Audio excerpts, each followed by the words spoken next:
Just before the Boston Marathon virtual experience got underway last weekend, Lisa Hughes had the chance to talk with 4 Boston favorites: Des Linden, Meb Keflezighi, Tayana McFadden, and Daniel Romanchuk. That conversation lasted almost an hour, and we've been sharing pieces of it with you throughout the week. In this excerpt from the John Hancock Champions panel, they talk about their sport post-pandemic.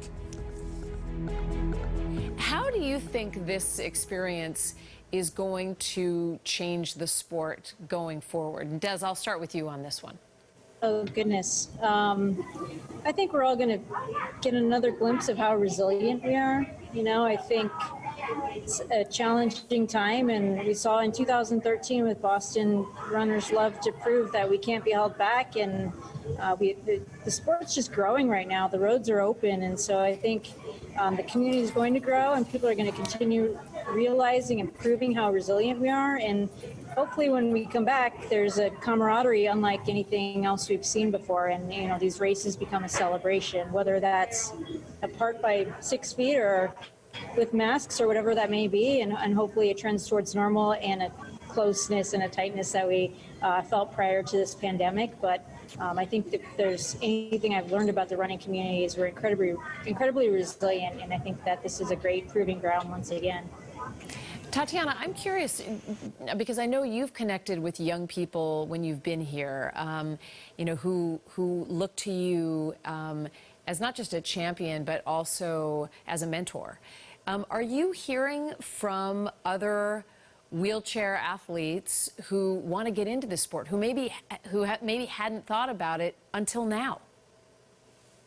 Yes, I've done a lot of Zoom calls recently, actually, with para organizations and helping getting more and more people involved and talking about, you know, the equipment and going over training and in-home gym stuff and how to maintain your strength while you're at home, and starting giving advice on how to start training and maintain that. So you may see a few more wheelchair racers doing the Boston Marathon for the first time, but I really enjoy that aspect. So right now, you know, I really want to make sure that I'm doing my part in helping the community grow, and I want wheelchair racing to be even bigger than what it is now. It's grown so much. We've gotten a lot of love and support from Boston, so I'm really excited to see where it's going to go. And I also think that the Rising Phoenix is the movie that just came out on Netflix is going to help with that. It's going to make the sport much more visible as well. So, you know, I'm just trying to stay and do everything in my part that I can control in helping keeping wheelchair racing, you know, getting more people involved and creating increase in popularity in it. And yeah, it's been a lot of fun, but it's a sense of community, which I tell people all the time, especially in marathons, you know, coming to Boston, I explained to them, I was like, you don't have to win this race, but it's a sense of community. It's amazing, and it's vibrant, and it's electric, and everyone's always on the course. Wherever you are, you're never alone. So I think, yeah, more and more people are really, really interested into it. Yeah, I think when we all get a chance to be together again, it is going to be the most amazing celebration. Daniel, you mentioned you were coaching. Are some of the kids that you're coaching, are these kids who aspire to compete in Boston? Oh, I think, you know, I certainly, from a young age, heard stories about the Boston Marathon, and you know, have always wanted to go since then. And so I actually, when a lot of this started to happen, my mom and I, as sort of the original Boston date approached, we wanted to just kind of pay tribute to a race that just does so much for the running community. So eventually we decided on doing a virtual Boston Marathon push, just on rollers, basically our version of treadmills. And We had kind of just thought, after thinking through a lot of logistics and things like that, we actually ended up opening it to anyone who wanted to join.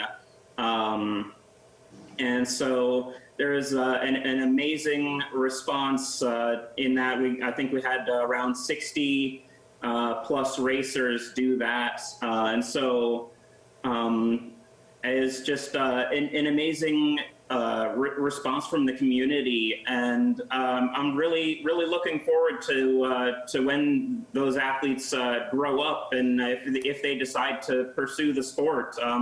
Really looking forward to seeing where they end up. I mean, you're talking about the spirit of community that brings so many people to running. And Meb, I'm curious, we have seen the number of runners nationwide going up over the years.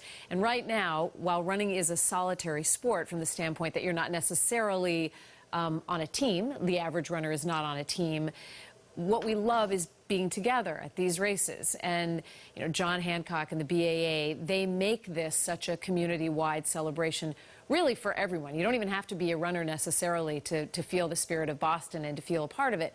Meb, I'm curious from your standpoint what you think will change in the running community after we are in the clear, so to speak, and people can participate again. Do you think we're going to continue to see the numbers go up? Like, what would you imagine, if you were to look into a crystal ball, will happen with the running community?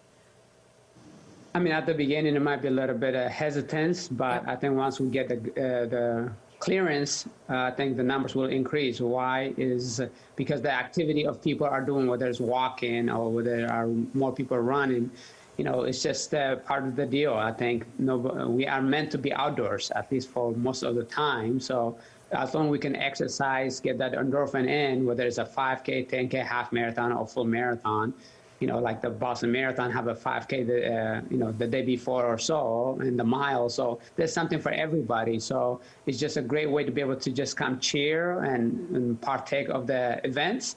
And I think the activities will increase, and it's just a matter of when is the clearance going to be and what protocols, as Desi said, or they are the great champions, whether we have to wear a mask or whether we have to be, 6 feet apart from each other. And that's where the BAA and the sponsor have to come together and just say, how do the waves start? How do you make it happen? Do you mix it, all the 6-minute pacers, 10-minute per mile pacers together, or the intermix, and how to pass those things? So those are the ideas that have to flow. It's going to be like a river with water, going through it.